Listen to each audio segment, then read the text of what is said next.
E os Defensores do Universo.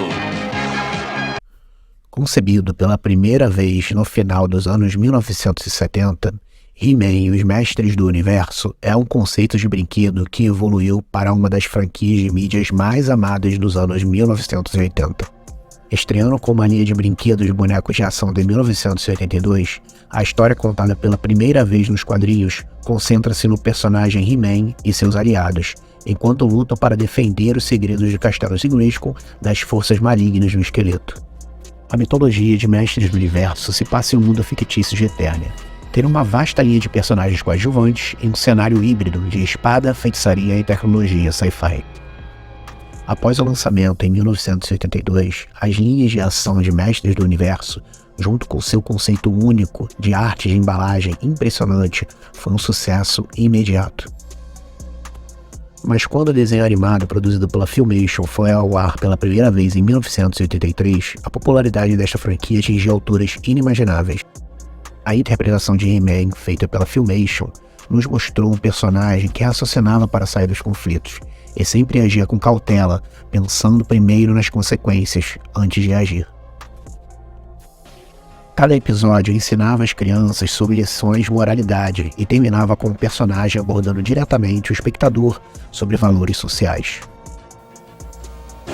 A história de hoje foi uma fantasia. Vocês sabem que a Terra nunca correu perigo. Mesmo assim, podem aprender uma coisa importante com essa aventura. André e o Coronel jamais teriam cumprido a missão se He-Man e seus amigos não tivessem se unido para ajudá-los. Ajudar os outros é uma coisa maravilhosa. E quando faz isso, está ajudando a si mesmo. Para começar, faz você se sentir bem. E quem sabe, na próxima vez, quem pode precisar de ajuda é você. Sejam muito bem-vindos ao canal Linha Temporal. Vamos abordar toda a história do nosso herói He-Man e os Mestres do Universo, personagens que marcaram toda uma história de uma geração. Deixe seu like, se inscreva no canal e deixe seu comentário. Vamos lá! Mestres do Universo se desdobra com um mundo incrível de camadas e mais camadas de histórias a serem contadas. Gerações de novas aventuras fantásticas criadas por pessoas que deram vida a personagens e produtos relacionados. Para este vídeo, vamos focar na criação e no legado da série animada original de He-Man e Mestres do Universo. He-Man e Mestres do Universo é uma série animada de 130 episódios que abrangem 2 temporadas, de setembro de 1983 a dezembro de 1984. Esta série animada praticamente salvou a Mattel da falência. Com a sua linha de bonecos, máquinas de batalha e castelos, praticamente mudou a forma de como a televisão, o entretenimento e a publicidade eram.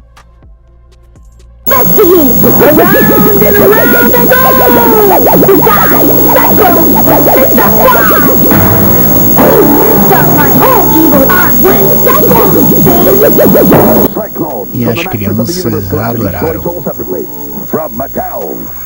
Eternia é um planeta distante daqui, através do espaço e provavelmente através do tempo, no centro do seu próprio universo. Um mundo onde a magia e a ciência coexistem para criar fantásticas máquinas de progresso e armas de destruição.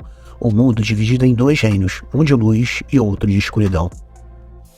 A luz é governada pelo rei da família real, Rei Andor, e a rainha Marlena, e o seu filho, príncipe Adam, com seu gigante tigre de estimação Pacato e o seu amigo mágico Gorr por seu lado.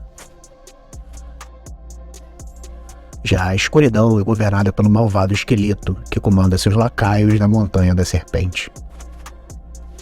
O príncipe Adam tem um segredo: ele carrega a espada do poder, que ele pode usar para se transformar em He-Man, o homem mais poderoso do universo, e seu fiel amigo Pacato no gato guerreiro. Com a ajuda do Mago Gorr, o mentor, e sua filha Teela, os 4 heróis lutam em nome da feiticeira para proteger o Castelo de Grayskull, uma poderosa fortaleza e fonte de fabulosos poderes secretos. Mestres do Universo é uma marca criada pela Mattel, uma empresa americana de brinquedos de 1945. Em 1959, a Mattel apresentou a Barbie, um brinquedo que se tornaria rosto de sua marca. Em 1968, introduziram Hot Wheels, onde patrocinaram um desenho animado de 30 minutos pelas manhãs de sábado chamado Hot Wheels, inspirado em sua linha de carrinhos de brinquedo, ganhando espaço no mercado. Na época, alguns produtores de brinquedos alegavam que as crianças não conseguiam distinguir entre a parte de entretenimento de programas de televisão e a parte de publicidade, sendo que não era só a Mattel que estava tendo essa visão de mercado. Com essa premissa, em 1975, a Kenner Products, empresa de brinquedos fundada em 1947, licenciou os direitos da popular série de TV O Homem de 6 milhões de dólares. Essa foi a primeira vez que uma linha de bonecos de ação foi licenciada de um programa de televisão, que teve um sucesso por si só. E com essa visão, em 1976, a Kenner aceitou o desafio de produzir a linha de bonecos para o filme de ação Star Wars da Lucasfilm, ganhando muito dinheiro com minúsculas pessoas de plástico de 10 centímetros de altura, naves espaciais até o fim do ano de 1985. A Mattel, depois de recusar a oferta de obter os direitos para produzir a linha de bonecos de ação de Star Wars, viu a indústria virando de cabeça para baixo e teve que correr atrás. Vendo as suas atuais linhas de brinquedos como Flash Gordon, Battlestar Galactica, entre outras, serem atropeladas pelas linhas de bonecos de Star Wars, a Mattel resolveu desenvolver a sua própria propriedade. Mark Ellis, o novo diretor de marketing da Mattel, grande fã de Conan e deslumbrado pelas ilustrações de Frank Frazetta, ajudou a iniciar o processo fazendo uma pesquisa de mercado. Essa é praticamente a parte mais importante do desenvolvimento de uma linha de brinquedos. O primeiro objetivo era descobrir o que as crianças respondem, especificamente meninos de 5 a 10 anos de idade. A pesquisa deles limitou-se a espaço, exército e fantasia bárbara.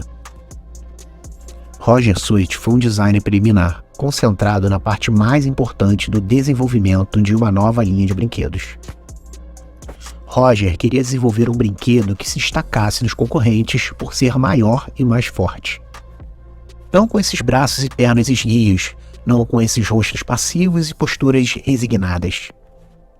Roger Sweet, ao contar a sua história, imaginou um herói poderoso com músculos ondulantes. Inspirado nas artes de Frank Frazetta, ele pegou 3 grandes bonecos de ginástica da Mattel e os personalizou para representar o potencial herói de ação. Depois de tentar 40 ou 50 outros nomes antes da apresentação, as maquetes físicas que Roger Sweet criou foram apoiadas por Mark Taylor, um designer de produto da Mattel. Alguns de seus desenhos retratavam heróis bárbaros, esqueletos, monstros, espadas, feitiçarias e fantásticas paisagens sobrenaturais. Após ele apresentar a ideia ao presidente da Mattel, Ray Wagner, eles concordaram em desenvolver um conceito. A arte estabeleceu a base para os personagens principais e o tom para o resto da linha.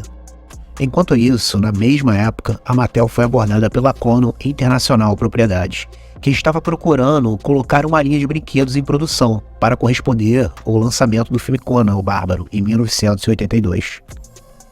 No entanto, antes do lançamento, a Mattel foi informada que o filme seria classificado como uma categoria para maiores, devido à violência sangrenta no filme. Como um assassino bárbaro, seria vinculado a uma linha de brinquedos destinada a crianças de 5 a 10 anos. Devido a isso, a Mattel pediu para ser liberada da obrigação, e entendeu que haveria um custo.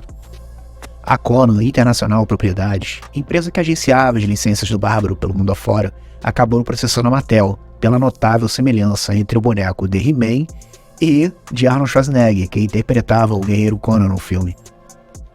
Difícil negar as semelhanças entre He-Man e Conan. Assim, a Conan International Propriedades alegou que a Mattel adquiriu a licença para impedir que qualquer outra pessoa fabricasse os brinquedos nesse segmento e para garantir que o mercado bárbaro e de fantasia pertencesse somente à Mattel. Nessa briga judicial, a Mattel garantiu que eles estavam desenvolvendo mestres no universo muito antes da Conan International Propriedade abordá-los sobre a licença. Infelizmente, os tribunais concordaram. O desenvolvimento dos mestres do universo, na época chamado de Lorde do Poder, continuou. Nessa próxima etapa, a parte mais importante do desenvolvimento da nova linha de brinquedos ficou para o engenheiro Paul Cleveland. Ele determinou o tamanho físico da linha de bonecos de ação em 12,5 centímetros, com base no custo dos materiais, funcionalidade e no preço que visavam. Paul Cleveland e o diretor de marketing Mark Willis tiveram um dos trabalhos mais importantes no desenvolvimento dessa linha. Ao ser questionado por lojistas sobre como seria contada a história de He-Man, Mark propôs uma ideia de mini-gibis inseridos nas embalagens das figuras. Essas histórias e conceitos iniciais foram uma das partes mais importantes do desenvolvimento das linhas de brinquedos, sendo escritas por Donald Bluth e ilustrados por Alfredo Alcala. Os mini-quadrinhos inseridos nas embalagens colocaram os personagens em contexto, ajudaram a detalhar o mundo e forneceram algumas explicações para vários artefatos e a narrativa do bem contra o mal. A história se passa em Eternia, que é uma terra devastada pela guerra. Máquinas fantásticas espalham-se pela paisagem enquanto o bárbaro da selva abraça um novo poder. Armas de responsabilidades são confiadas a ele pela feiticeira para defender o castelo de Grayskull contra o malvado esqueleto, uma terrível criatura que chegou a este reino graças a uma fenda dimensional. Esqueleto quer encontrar as duas metades da espada para comandar o poder do castelo de Grayskull. Ele usará esse poder para convocar seu povo através da fenda do espaço e conquistar Eternia. Na época, existiam os quadrinhos em tamanho normal, que ajudaram ainda mais espalhando a mitologia, que ocasionou uma parceria com a DC Comics, permitindo que eles apresentassem He-Man em uma batalha espetacular com outro super-herói muito poderoso e amado. Em julho de 1982, a DC Comics publicou o quadrinho número 47, apresentando Superman e os Mestres no Universo, escrito por Paul Kupferg e o artista veterano do Superman, Curt Swan. Os leitores ficaram chocados ao descobrir que Superman foi magicamente transportado para Eternia, com a mente controlada por Esqueleto, forçado a lutar contra He-Man. Com a ajuda dos quadrinhos, foi criado um mundo totalmente novo de aventura e mistério, em uma escala totalmente nova, que se espalhou por todo o mundo. A DC Comics produziu mini-revistas dos Mestres no Universo até 1985. Em 1986, a Marvel assumiu os direitos de publicações dos quadrinhos, até maio de 1988. Foram 3 edições, incluindo uma adaptação do filme, sob sua impressão para crianças. O diretor de marketing, Mark Ellis, questionado pelos varejistas de como as crianças de 5 anos iriam entender a história de He-Man, ele sabia que nem todas as crianças de 5 anos saberiam ler. Ellis respondeu a eles que estava trabalhando na parte mais importante da nova linha, um desenho animado. O conteúdo do programa ainda tinha que se adequar aos padrões e práticas da transmissão de televisão, o que significava que He-Man não poderia realmente usar a sua espada para matar. Com a desregulamentação da publicidade na televisão infantil, não havia preocupações legais ou de concorrência de mercado sobre basear um desenho animado em brinquedos, como Hot Wheels nos anos 60. Depois de uma tentativa fracassada de fazer parceria com a Hanna-Barbera, a Mattel encontrou seu porto seguro na Filmation. A Filmation já havia produzido um comercial de televisão para a Mattel no final de 1982, apresentando os personagens principais se enfrentando no castelo de Grayskull. Lou Scheimer, chefe da Filmation, grande fã de Conan, adorou o conceito e concordou em fazê-lo se a Filmation pudesse ter total controle criativo. E mais que isso, ele adorou a ideia de manter seus animadores empregados em um programa que precisaria de 65 episódios para preencher uma programação de 13 semanas. Mas como o desenho animado de Mestres do Universo seria distribuído? Até então, todas as animações só se passavam nas manhãs de sábado, ocupando todo o quadro de horário. A distribuição diária era a única opção que restava, uma nova abordagem para a programação original de desenhos animados, que anteriormente era o domínio exclusivo das manhãs de sábado. E essa decisão tornou uma conexão ainda mais profunda e emocional com o público. Em dezembro de 1982, o escritor Michael Halperin, trabalhando para a Filmation, teve o trabalho mais importante, desenvolvendo toda a história dos Mestres do Universo. As histórias cresceram a partir de conceitos visuais, junto com todas as informações que moldavam os personagens, com suas personalidades e poderes. Tudo com a intenção de criar uma linha de brinquedos envolvente. A história mudou a cada novo quadrinho, estabelecendo uma história necessária e consistente que se tornaria o desenho animado. He-Man e os Mestres do Universo foi ao ar pela primeira vez em setembro de 1983. 2 temporadas de 130 episódios no total, até dezembro de 1984. Mestres do Universo foi ao ar 5 dias por semana, tudo para manter as crianças envolvidas na mitologia e manter a Mattel na vanguarda de suas necessidades de consumo. Mestres do Universo estabeleceu um modelo de muito sucesso, mudando o cenário da mídia para crianças e os produtos que elas queriam possuir. Em um ano, estava no ar em mais de 30 países e mais de 100 estações nos Estados Unidos. Em 1983, o desenho He-Man e os Mestres do Universo ajudaram a impulsionar as vendas de 65 milhões, que era a meta da Mattel, para 111 milhões de dólares. Em dezembro de 1984, no final da segunda temporada, esse número chegaria a quase 500 milhões de dólares em vendas. Foi o programa de televisão mais popular para as crianças na faixa de 2 a 11 anos, com 30% da audiência sendo meninas. Apesar desses números e do poder das vendas, a série não foi renovada para uma terceira temporada. No entanto, 130 episódios foram mais do que suficientes para manter a sua posição na distribuição nos próximos anos. E a Mattel já estava começando a expandir a linha de brinquedos potencialmente para atrair diretamente aqueles 30% do público que eram de meninas.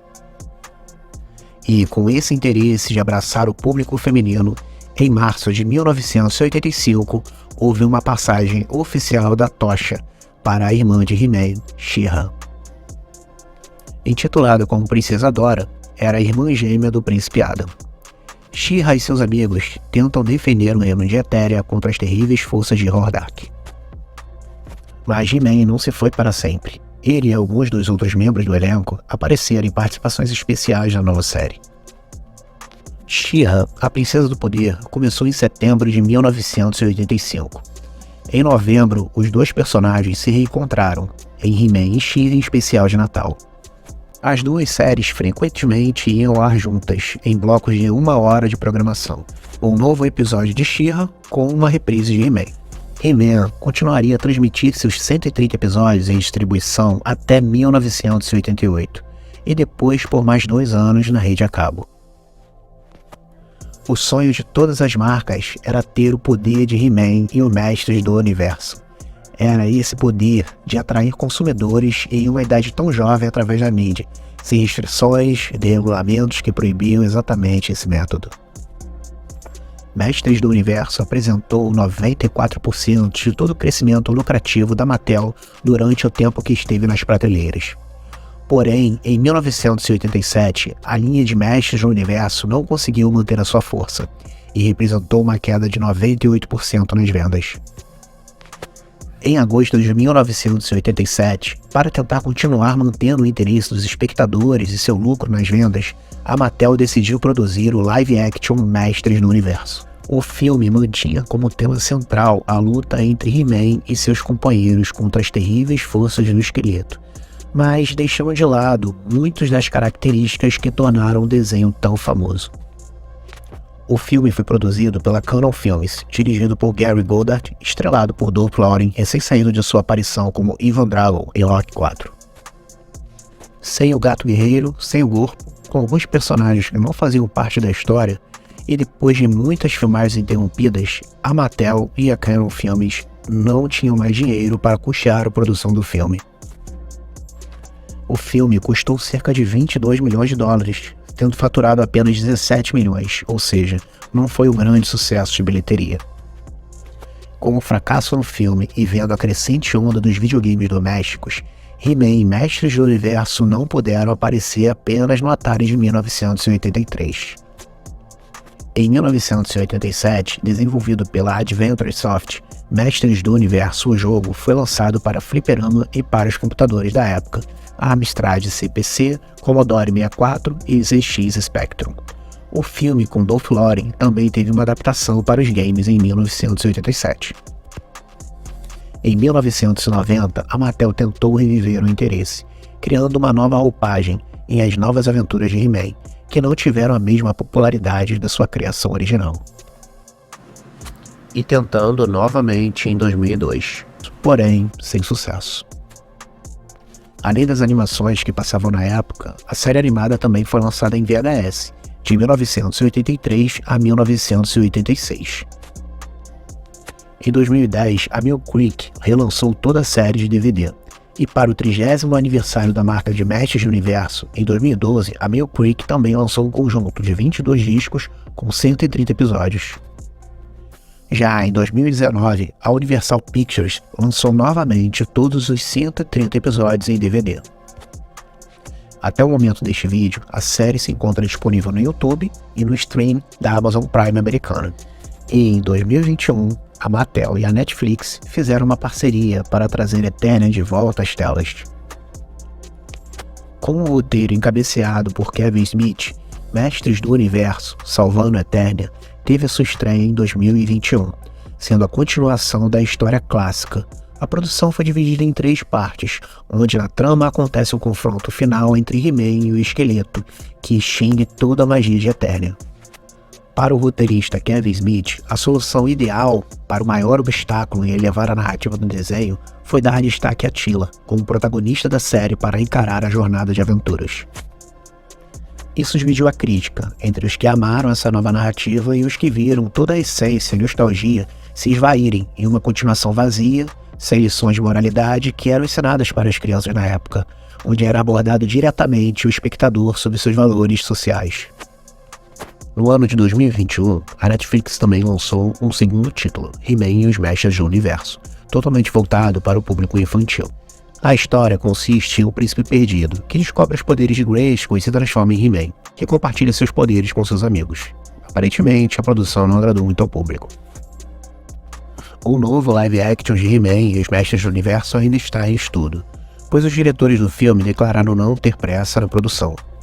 Os responsáveis não só pela direção, mas também pelo roteiro do longa, Adam e Aaron Lee, conversaram em 2022 sobre o andamento da produção com o site americano Screen Rant, confirmando o início das filmagens para o ano de 2023. As filmagens poderão ser iniciadas entre início de março e junho de 2023, mas o filme ainda não tem uma data de lançamento definida. Mesmo após 40 anos, podemos ver que o legado histórico de He-Man e Mestres do Universo tem se perpetuado ao longo da cultura pop até os dias de hoje. Mesmo com novas narrativas, nada extinguirá a sua essência e suas raízes. Muito obrigado por assistir e, por favor, clique em curtir, se inscreva no canal se ainda não é inscrito e muito obrigado a todos que já são inscritos. Na história de hoje, Zagraz estava desanimado. Ele perdeu a confiança em si mesmo porque fracassou uma vez. Ora, todos nós fracassamos às vezes, mas nunca deveríamos ter medo de tentar de novo. E nunca deveríamos perder a confiança em nós mesmos. Como diz o velho ditado, nunca seja daqueles que nada tentam com medo de fracassar.